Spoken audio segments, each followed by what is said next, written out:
السلام عليكم ورحمة الله وبركاته.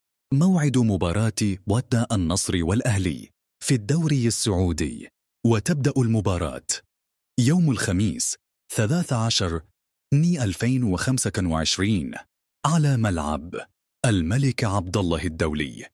تبدأ المباراة في الساعة 8:30 مساء. المواجهات المباشرة بين الناديين: نادي النصر 8 انتصارات، نادي الأهلي انتصاران و5 تعادلات بين الناديين. ويقع نادي النصر في المركز الثالث برصيد 41 نقطة، ويقع نادي الأهلي في المركز الخامس برصيد 38 نقطة. وسيحدد المعلق لاحقا، وستنقل المباراة على قناة SSC سبورت HD.